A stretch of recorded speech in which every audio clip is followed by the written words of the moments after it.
please give a warm Wisconsin welcome to Mr. Brian Defferding.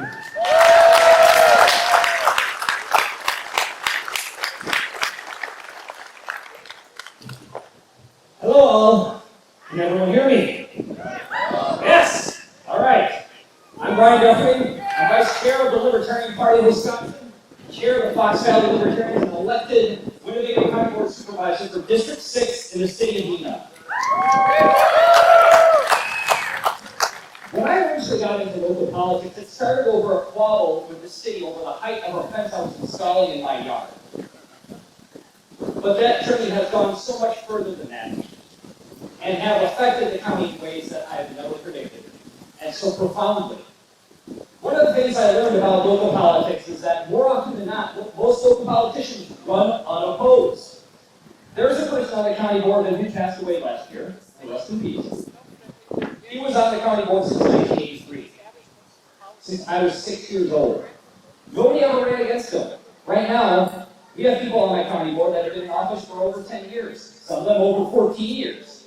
They remain in office because no one will dare take the time during the full month of December and collect a mere 50 signatures in their district.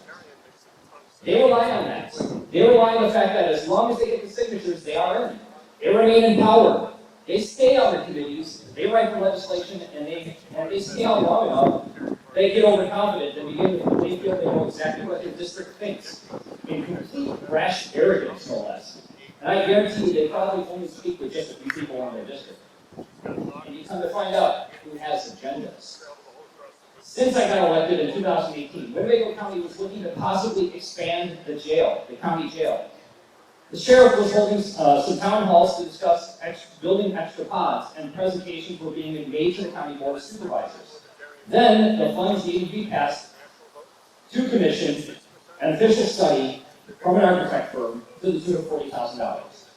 This was pretty much going to be the vote that was going to possibly expand the jail. If you approve the funds for the study, it's probably going to get built.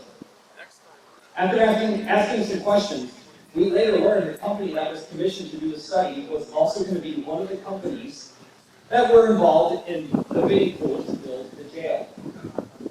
There is that saying, if you build it, they will come. Once you build the jail, they will do what they can to fill the jail and keep people incarcerated because that is the government's job. Government's only vehicle for any solution is force. There ought to be a law is their mantra. Tax, fine, penalize, and arrest. That is their only solution. Luckily, that study was voted down. And guess how much of a margin? How many votes? One vote. One single vote away from paving the way to a larger incarceration nation right here in Winnebago County. It's very expensive to build a jail. This is what happens when one libertarian is elected to local office. Just one person asking the right questions and one person voting no on a bill can change the course of where criminal justice goes.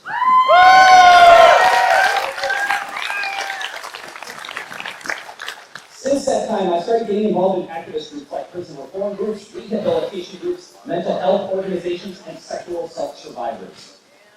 I know I wanted change, but I didn't know how. With their guidance, I collaborated with the district attorney and to push towards creating an incarceration diversion concept in Winnebago County. The channel people to local nonprofits and other local services as a way to reduce recidivism as well as focus on restorative justice.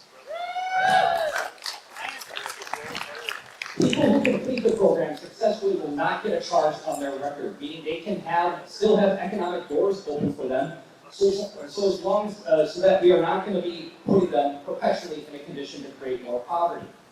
This is especially key in regards to the failed war on drugs. And people with mental health conditions who are perpetually visited by police and used as a taxi service for them.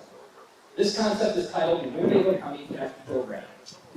Since we have started this project, I saw before my very eyes the problem with government when it comes to its ability to change. It is slow, it is cumbersome, and important items are stuck in committees.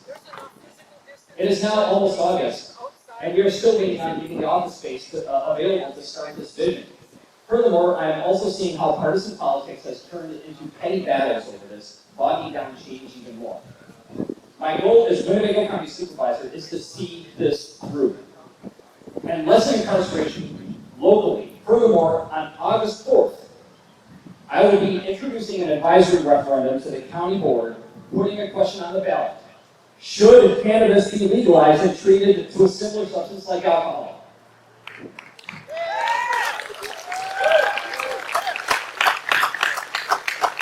When I brought this resolution forward to the Additional Public Safety Committee earlier this year, I had the supervisor objecting to it, saying, do we need to put any issue as an advisory referendum? Should we just put everything on the ballot, for every issue on the county? I simply don't disagree with them. In fact, I kind of do agree with them. No, we certainly should not put every issue on the ballot. But there are exceptions to the rule. There are issues that are, in fact, not being properly represented and are in dire need of being expressed at the ballot box because our elected officials are either too busy spatting over semantics, putting the issue on the back burner, or just simply not listening and ignoring their constituents. Cannabis, as it stands, is still illegal in this state. Does that mean the vast majority of voters prefer to have the plant illegal? No, absolutely not. In 2019, the last Marquette University Law School poll showed that during the last 5 years, significantly more Wisconsinites have come to support legalizing marijuana. The poll now shows 59% support full legalization, with 83% supporting medical cannabis, while only 33% are in opposition. In November, voters in 16 Wisconsin counties, including Dane and Milwaukee, passed advisory-only referendum on legalization by wide margins. Nearly 1 million people voted in support of marijuana to become legal for medical and or recreational use. Every one of those questions passed. So, why is it still a crime? Is this really about representation, or is this more about officials thinking they know what's better for all of us? And will impose their will on the general populace because they somehow think we are really unable to save us from ourselves. In Wisconsin, this state currently incarcerates more blacks and minorities than any other state in the union. The incarceration rate is almost double than that in by Minnesota. It's clearly not the cheese. One thing I do know is that a chunk of our jails and prisons are built because of probation holds, and often those are often parole violations that stem from testing positive for cannabis use, but not for committing any actual heinous crimes such as burglary, theft, or assault. We have to give the message. We have to send the message to Winnebago County. No victim, no crime.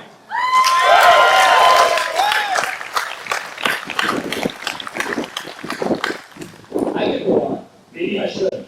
But at the end of the day, this is about cannabis use. This is about giving our voters a voice when they're clearly not being represented. And it's also about not putting people in jail over a simple natural plant that was made before man on this blue marble of a planet.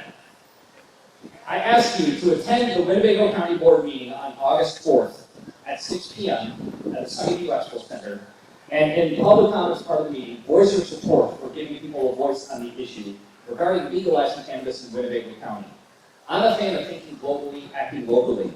Let's lessen our incarceration rate here. Vote for freedom. Vote gold. Before I step in, please stop over by Chris Nass at the Merchandise Pavilion and make sure that you sign the petition so that we can get Joe Jorgensen on the ballot. Thank you, everyone.